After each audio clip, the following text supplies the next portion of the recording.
네, 호감이 있던 여성을 수년간 쫓아다니다가 징역을 살게 된 남성이 출소 후에 복수극을 벌였다가 경찰에 체포됐습니다. 이 남성은 SNS로 여성이 사는 곳과 직장을 추적하는 등 치밀하게 범행을 준비한 것으로 드러났습니다. 노영희 변호사와 함께 이 내용 포함한 사건 사고 자세히 살펴보겠습니다.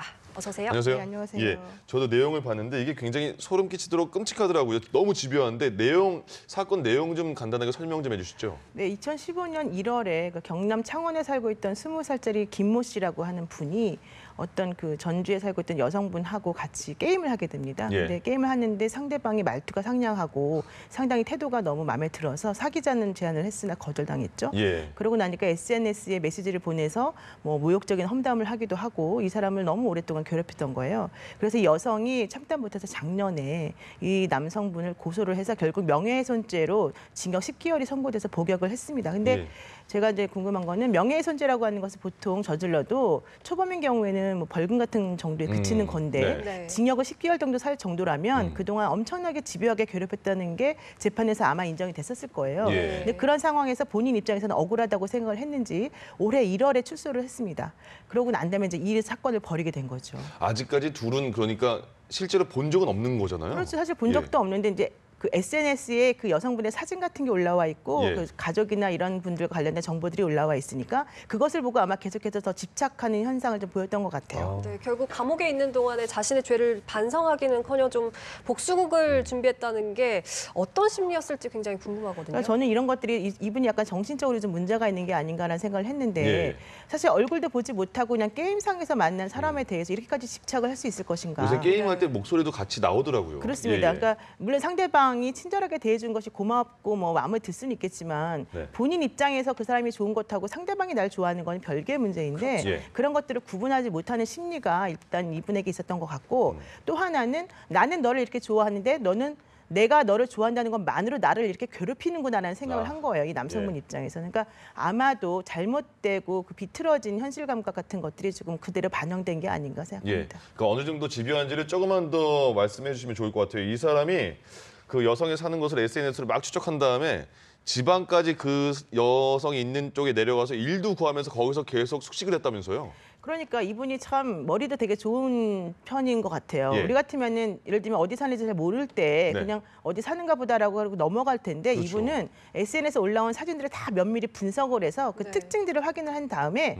이게 전라북도구나라고 하는 사실을 그 알았답니다. 배경이나 그런 거 다 예, 확인해서. 예. 예, 그런데 예. 그, 이 여성분이 전라북도 사는구나를 이제 알게 된 다음에는 그 사진을 또 분석을 해서 유명한 그 인터넷 그 포털 카페에 올립니다. 예. 여기가 어딘지 아십니까? 아. 이러면서 그러니까 그 누리꾼들이 보기에 여기 어딘데라고 잘 모르니까 이제 친절하게 알려줄 거 아니에요. 예. 그걸 바탕으로 해가지고 이 사람이 전라북도 전주에 사는구나라는 걸 깨닫고 2월달에 전주로 내려가죠. 그래서 전주에 가서는 본인이 일용직 노동을 하면서 근처에서 모텔 생활을 6개월 동안 하고요. 예. 그러면서 이제 이 장소가 어딘지 확인한 다음에 돈 같은 거 뭐 이런 것들을 전부 다 준비해서 결론적으로는 그 흉기 이런 것들을 구입을 해가지고 22일 날 찾아가게 되는 겁니다. 네, 결국 그래서 여성의 아버지를 흉기로 휘둘렀다 이렇게 해서 경찰에 체포가 됐는데 범행이 상당히 치밀하게 준비됐던 점 말씀하신 대로 그리고 또 출소에 같은 여성을 이렇게 계속해서 집착한 점 등을 삼아서 문제의 심각성이 굉장히 커질 걸로 보이거든요. 어떤 처벌을 예상할 수 있을까요? 그러게요. 이분 같은 경우는 살인을 예비하고 살인을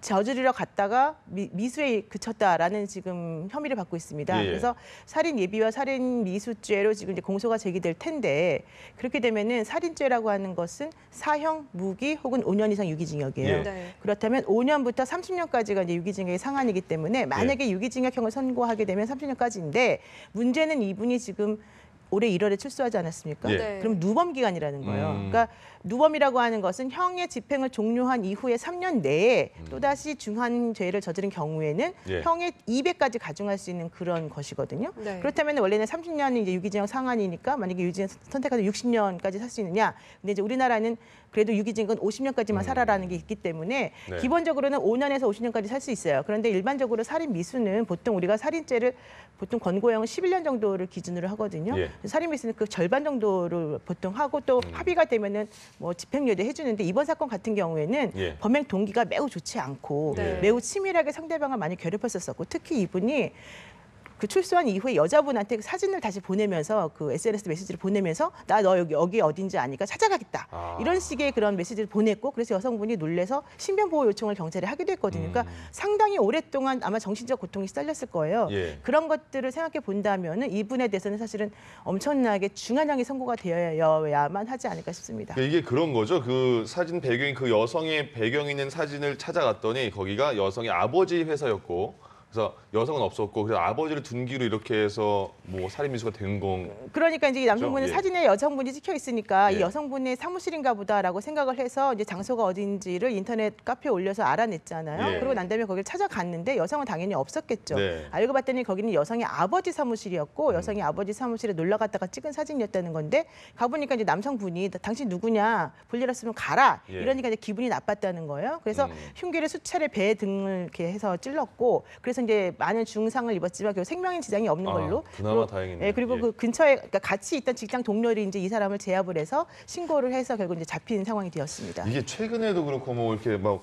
몰래 철창으로 엿보고 막 그런 사건이 있었잖아요. 이거는 도대체 어떻게 대책을 세워야지 이런 게 좀 줄어들고 없어질 수 있을까요?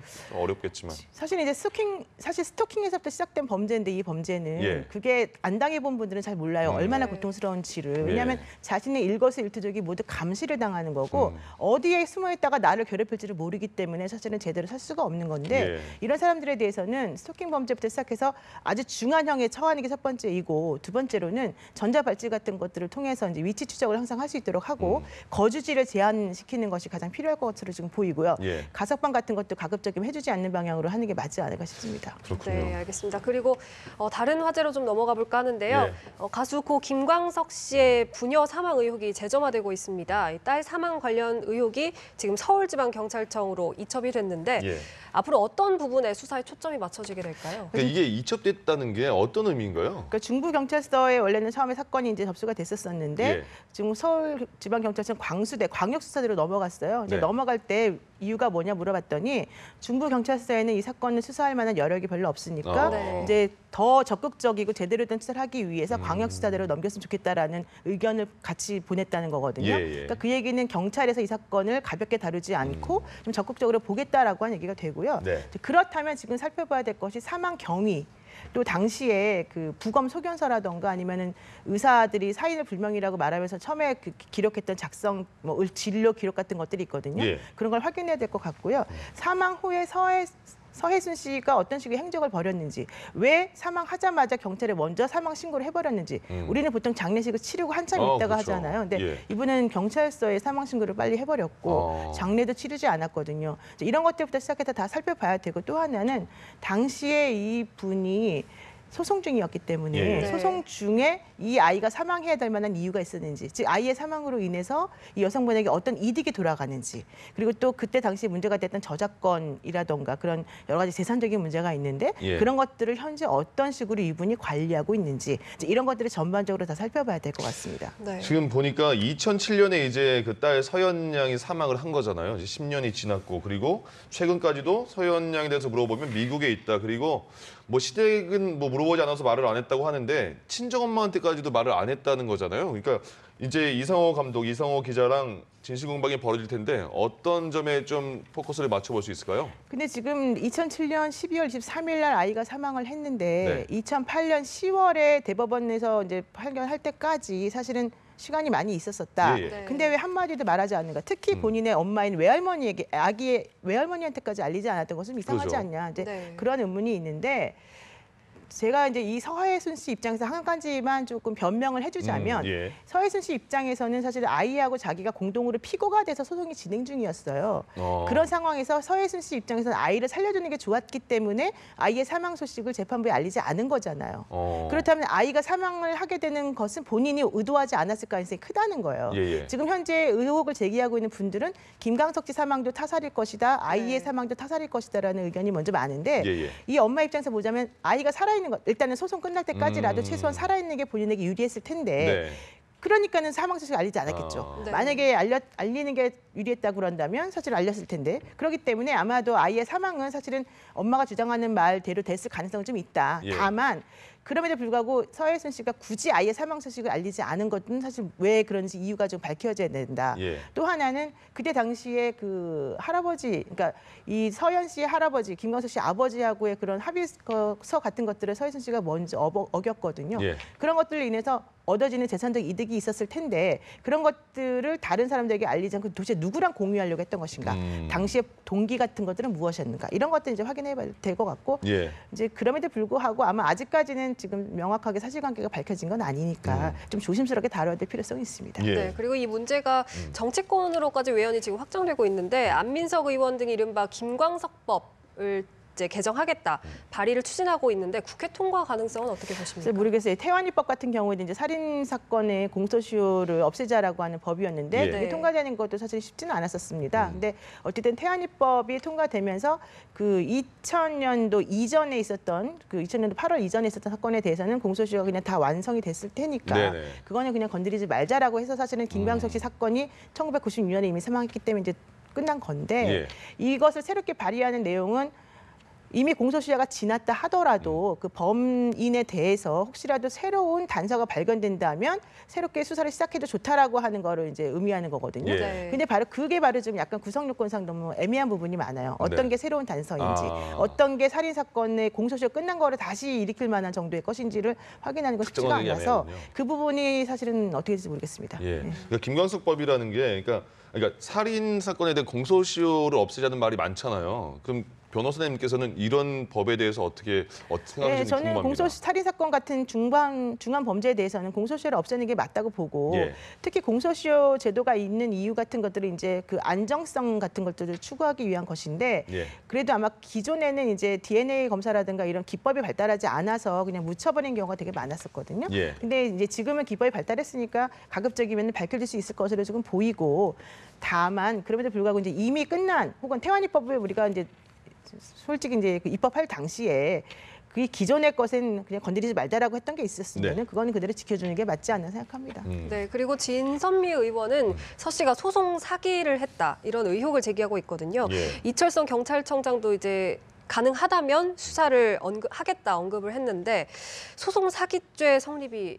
되게 가능할까요? 소송 사기죄라는 게 뭔지 모르겠어요. 소송 사기죄라고 하는 건 이제 민사 소송 같은 것을 진행하다가 법원에 알려야 될 중요한 사실 같은 것들을 숨김으로 인해서 본인에게 유리한 재판을 얻고 그로 인해서 재산상 이득을 취했다면 예. 그걸 우리가 사기죄에 준하여 이제 판단해 보자라고 하는 건데요. 이거는 그 서혜순 씨가 딸의 사망을 말하지 않았다. 그렇죠. 예. 그러니까 서혜순 씨가 딸의 사망을 알리지 않은 것이 과연 소송 사기가 되느냐 이건 문제인데 그러려면 딸의 사망을 알리지 않은 부로 인해서 본인에게 재산적 이득이 돌아와야 돼요. 예. 근데 그 당시에 대법원에서 나온 결정은 딸의 사망 소식을 모르는 상태에서 딸에게 모든 권리를 주는 것으로 되어 있었기 때문에 네. 그것은 딸에게 유리한 거지 본인에게 유리한 게 아니다라는 식으로 이제 얘기할 가능성이 크죠. 예. 아마도 강용석 씨가 지금 강용석 변호사가 이번에 선임이 될 가능성이 높은데 그 점에 대해서 아마 분명하게 지금 짚고 넘어갈 가능성이 높고요. 예. 특히 이제 소송사가 되려면 재산상 이득을 취하는 그 부분에 대해서 첨예하게 법률적으로 다퉈져야 될 것 같습니다. 예. 또 하나 이제 중점은 강용석 변호사는 사실 고소왕이라고 불리거든요. 오랜만에 이름을 듣네요. 그렇죠. 예. 고소왕이라고 불리는 것은 기본적으로는